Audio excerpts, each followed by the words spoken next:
Malini Devi multi speciality hospital, Christianpet, 5వ line, Kavali.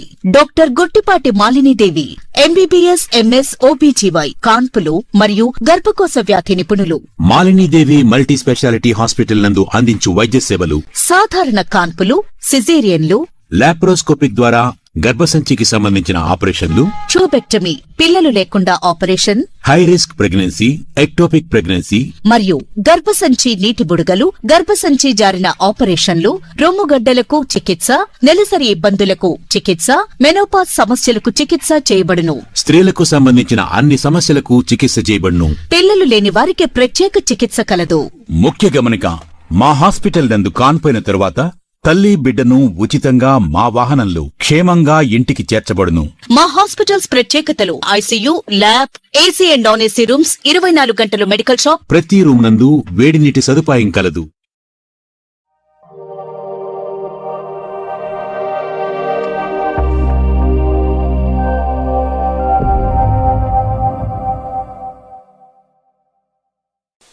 Welcome to CMD news. నా పేరు కామాక్షి. ముందుగా నేటి వార్తా విశేషాలు. సమాజమే దేవాలయం, ప్రజలే దేవుళ్ళ అనే రాజకీయ సిద్ధాంతంలో రాజకీయం అంటే అధికారం కాదు, ప్రజాసేవ అని స్వర్గీయ ఎన్టీఆర్ ఆచరణలో నిరూపించారు. కోవూరు ఎమ్మెల్యే వేమిరెడ్డి ప్రశాంతిరెడ్డి. కోవూరు మండలం పడుగుపాడు గ్రామంలో ఆమె తెలుగుదేశం వ్యవస్థాపకులు మహానేత ఎన్టీఆర్ వర్ధంతి సందర్భంగా ఘన నివాళులర్పించారు. అనంతరం పేదలకు అన్నదానం చేశారు. ఈ సందర్భంగా ఎమ్మెల్యే ప్రశాంతిరెడ్డి, స్వర్గీయ ఎన్టీఆర్ భౌతికంగా మన వద్ద లేకపోయినా ప్రతి తెలుగువాడి గుండె చప్పుడులో జీవించే ఉన్నారు అని అన్నారు. అన్నగారు ఎన్టీఆర్ ఆశయాలను ముందుకు తీసుకెళ్లడమే మన ఆయనకు ఇచ్చే నిజమైన నివాళి అని ఆమె టీడీపీ నాయకులు అన్న ఎన్టీఆర్ ఆశయాలను ముందుకు తీసుకెళ్లడమే మనం ఆయనకిచ్చే నిజమైన నివాళి అని ఆమె టీడీపీ నాయకులు కార్యకర్తలకు దిశానిర్దేశం చేశారు. అన్న మనల్ని వదిలి వెళ్లిన ఆస్తి కేవలం తెలుగుదేశం పార్టీ మాత్రమే కాదని, తెలుగువాడి ఆత్మగౌరవం కూడా ఉందని, తెలుగు ప్రజల ఆత్మ గౌరవాన్ని కాపాడుకోవడం, ఆయన ఆశయాల బాటలో నడవడం, పేదవాడి ముఖంలో చిరునవ్వు చూడడమే మనం ఆయనకు అర్పించే నిజమైన నివాళి అన్నారు. ఈ కార్యక్రమంలో జిల్లా టీడీపీ ప్రధాన కార్యదర్శి చేజల్ల వెంకటేశ్వర్లు రెడ్డి, పెన్నా డెల్టా చైర్మన్ జెట్టి రాజగోపాలరెడ్డి, టీడీపీ సీనియర్ నాయకులు జెట్టి మదన్ రెడ్డి, పెంచలయ్య, బత్తుల రమేష్, భరత్ రెడ్డి, రాఖీ, దారపనేని శ్రీనివాసులు నాయుడు, ఫిరోజ్, వనమ్మ మరియు నసీర్ తదితరులు పాల్గొన్నారు.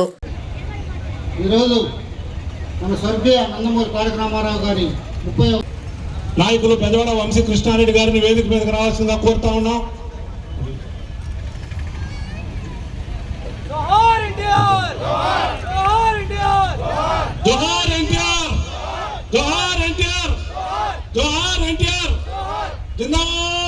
మన విశ్వవిఖ్యాత యుగ పురుషుడు, నట సార్వభౌముడు, పద్మశ్రీ డాక్టర్ స్వర్గీయ ఎన్టీఆర్ చనిపోయి 30 సంవత్సరాలైంది. ఈ వర్ధంతి ఘనంగా జరుపుకుంటున్నాం.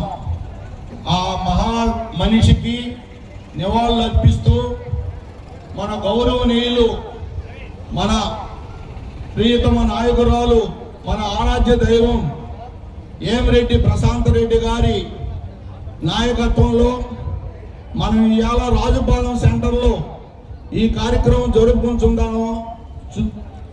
జరుగుకునేదానికి మేడం గారికి మన నాయకుల తరఫున, అందరి తరఫున ధన్యవాదాలు తెలుపుకుంటున్నాం. ఇదే ఆదర్శంగా తీసుకొని ఎన్నో కార్యక్రమాలు జరుపుతున్నాం. అభివృద్ధి కార్యక్రమాలు అయితేవి,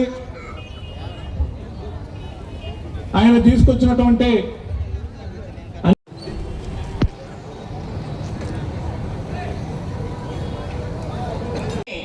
అది ఆయన తెలుగు జాతికి ఇచ్చిన ఒక గొప్ప నమ్మకం ఎన్టీఆర్ అంటే.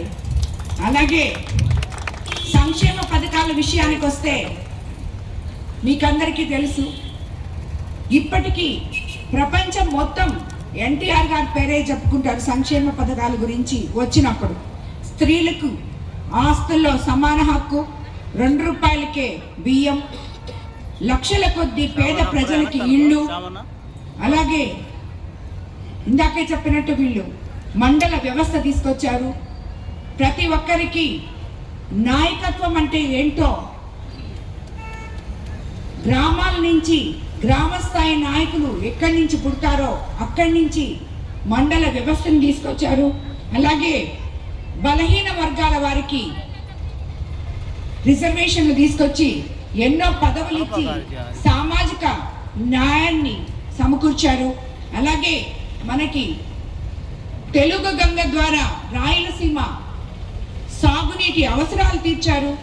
తెలంగాణలో పటేల్ పట్వారీ వ్యవస్థను రద్దు చేసి వేలాది కుటుంబాలకి అండగా నిలవడం జరిగింది.